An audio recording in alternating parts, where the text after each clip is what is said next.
In the evening, a young man named Thomas Nix, with an angry look on his face, walks down the almost deserted city streets. Soon he stumbles upon a police patrol, after which he lunges at the officers with his fists. For this outburst, he is immediately arrested. The judge finds the young man guilty and gives him a prison sentence. After the trial, he is placed in solitary confinement, where he gets punched in the face by the duty officer. Before being sent to prison, the inspectors search him for prohibited items. They do it roughly, believing that what stands before them is nothing more than society's trash. After that, a local psychologist fills out his questionnaire. A couple of hours later, Thomas ends up in prison. A guard named Nash gives him instructions and places him in a cell. Suddenly, an alarm goes off in the prison. The prison staff runs in panic to find out what has happened, and as a result, they discover a young man who decided to take his own life. They fail to resuscitate him, and in the end, he dies. Meanwhile, Thomas meets his cellmate Harry. When asked, "What are you in for?" Tommy answers, "For justice." In the city, vandals in masks are destroying the streets, setting cars on fire, and looting nearby electronics stores. A young man named Jake decides to take advantage of the chaos and suggests robbing a jewelry store. His acquaintance immediately agrees with his friend's idea. Shortly after, they gather in a garage where they take the necessary items. Getting on their motorcycles, the group heads into the city. After a few blocks, they find a suitable shop. Smashing the glass, they stuff the loot into their backpacks. Suddenly, the shop owner runs out and tries to stop them. However, one of the robbers has a gun, and he shoots the poor man. Immediately after, they leave the crime scene. Returning to the garage, the guys change clothes again. Then Jake hands his backpack full of stolen goods to a girl he knows. Driving a couple of streets further, they run into a police squad blocking the road. Panicking, the robbers jump out of the car and try to escape. One of them is immediately arrested as soon as he steps out of the car, while the others are caught on the streets. At that time, Thomas Nix was not sitting in prison. He was working part-time at a construction site, carrying pipes. After work, he came home, where his pregnant girlfriend Alice was waiting for him and gave her a bracelet. The couple was enjoying their life together. The girl constantly protected Thomas from reckless actions. Besides, the young man's dream was about to come true. He was finally going to become a father. Suddenly, Thomas wakes up in a prison cell and realizes that those were just memories. In the cafeteria, Harry tells him that the food here is terrible. However, if he converts to Islam, then during Ramadan he will receive halal meals. For now, Thomas decides to abstain from that idea. Harry continues talking about the death rate inside the cells. Unexpectedly, Thomas is shoved from behind by a tall, dark-skinned guy nicknamed Angel, a member of the same gang of robbers. He tries to provoke Thomas into a fight, but Thomas just keeps glaring at him angrily, taking no action. After lunch, the prisoners are taken outside. Some are trying to rap, others are just smoking, while Thomas observes Jake's gang. Harry tells him about a prisoner named Mason. Later, Thomas notices that one of Jake's henchmen receives contraband and hands it over to the gang leader. Jake then sells it to another inmate. That inmate immediately consumes the substance right in the yard, but since it has no effect, he starts a fight with Jake's gang. However, Angel cools his temper. In the evening, Thomas finishes mopping the floors and notices that a guard has gone into Jake's gang's cell. Inside, the guard starts smoking weed with the inmates and listening to music. Then, we are taken back into the past. After the arrest, Jake sits in front of an inspector. Thomas's girlfriend tries to help him, but he does not want to listen to her advice and leaves the office. In the hallway, the girl starts shouting at the latecomer, and in response, he lashes out at her and slaps her. However, he did this on camera, and therefore he will soon be punished. The girl then begins making a phone call from her office to report that she has been hit, and unexpectedly notices that Jake has the very same watch that appears in the robbery case. Turning back, the guys realize that she has figured everything out, but they take no action and simply leave the building. Later, they start discussing what to do with her at a local diner. At night, when the workday ends, Alice leaves the office. As she sits in her car and tries to drive away, out of nowhere a masked robber appears and smashes the car window. He then punches her several times in the face, causing the girl to lose consciousness. We are once again taken back to prison. Tommy continues to look around and study the environment. In the recreation area, he observes the positions of the surveillance cameras, and then he stands directly in front of one of the guys, staring at him intently. This is the very same guy who slapped his girlfriend that evening. Soon after, Thomas approaches him and says that he wants to buy some substances, and in the end, they agree to meet later.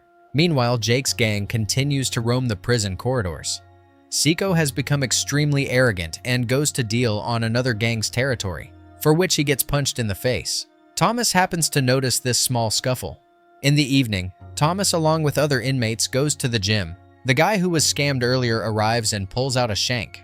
However, he does not get a chance to use it. Angel beats him severely. The man tries to ask a guard for help, but the guard tells him to go ask Jake for forgiveness. After that, the gang continues to beat him and slash his face. In the end, the bloodied man is dragged away by the guards to the medical ward. In another flashback, we see Thomas standing by the bed of his beaten girlfriend, who now lies unconscious. He cannot do anything and only cries, trying to ease his pain. Several days later, Alice regains consciousness. The first thing Thomas does is start asking who was responsible for this. Meanwhile, Jake is sitting in a police station. He is suspected of assaulting a girl who is 5 months pregnant. The investigator also tries to get information from them about the robbery, but he fails to obtain the necessary testimony. At the same time, Thomas's girlfriend begins to suffer from heavy bleeding. Doctors tried to save the child but could not. After learning this, Thomas's entire world was turned upside down. During workouts in prison, he tries to forget about the past, but for now, he can hardly manage to do so. The inmate Mason converts to Islam. Later, Thomas comes into the room with the Muslims. He reacts negatively to the fact that after Mason accepted Islam, all his sins were forgiven, but still, he leaves the guys alone. In the middle of the day, Thomas stood in the corridor and began observing the situation. When the corridor became empty, he rushed into a cell, tore out a page from a book, and wrapped it around his hand with the help of a rag. Looking around the corridor, he then went into the dealer's cell and began beating him, trying to find out who attacked his girlfriend. The dealer told him that it was Jake, the one who had robbed the jewelry store. Having received a clear answer, Thomas grabbed a chair and continued to beat the dealer. After sustaining his injuries, the young man was hospitalized in the medical ward. After losing her child, Thomas's girlfriend closed herself off. She was so frightened that she was even afraid of her boyfriend's touch. Now Alice could no longer have children, so she believed that Thomas no longer needed her. However, Thomas encouraged her and told her that he would never stop loving her. In the middle of the day, Thomas went to meet his friend, who told him that the culprits were now in the detention center. A few days later, his girlfriend said that they had lost everything, after which she left him.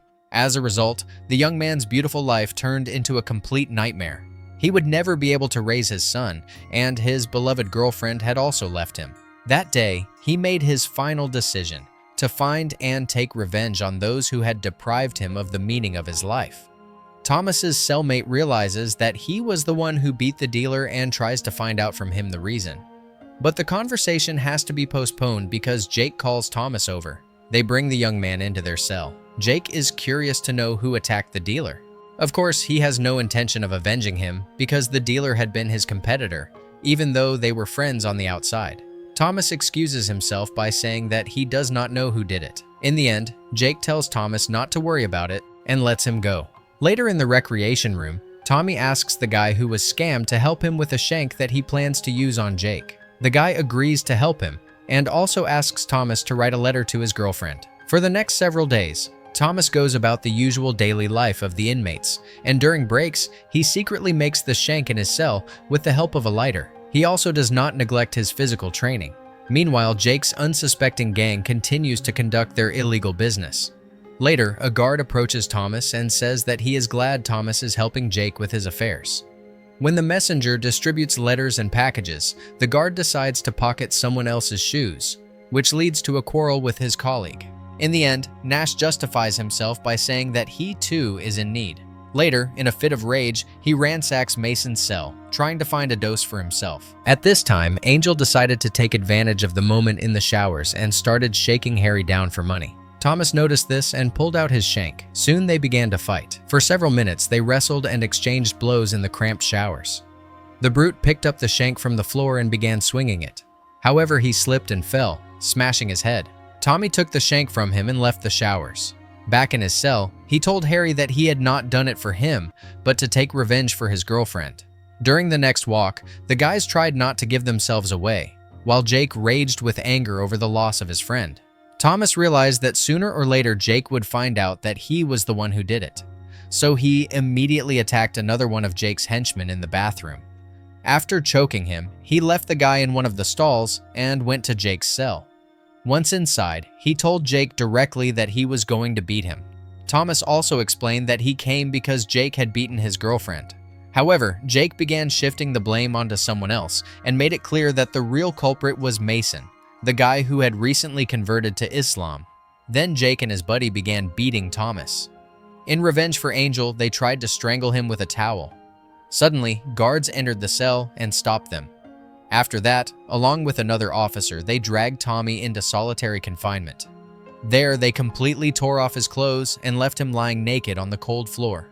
At this time, Jake went to Mason and told him that Thomas was the boyfriend of the inspector's girlfriend. He ordered Mason to kill Alice after his release, but Mason refused to carry out his orders. Then Jake began threatening that he would pay a visit to Mason's little daughter, and afterward he left.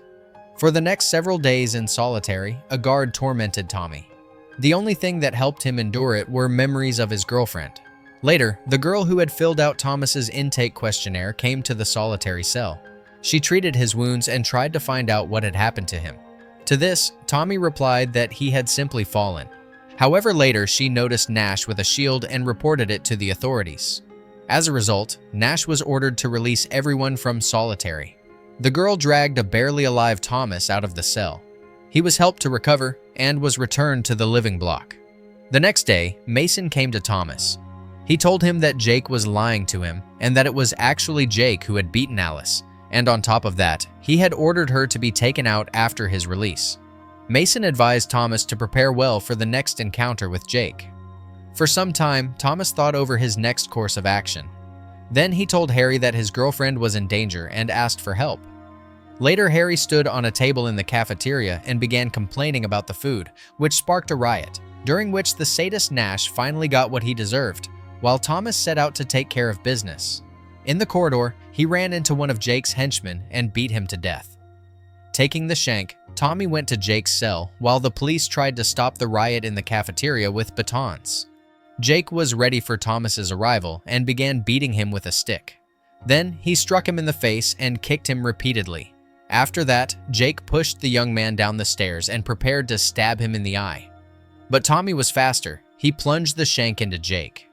However, he still lost an eye. Soon, the police knocked out the screaming inmate, and Jake in the meantime died. A week after these events, Mason was released.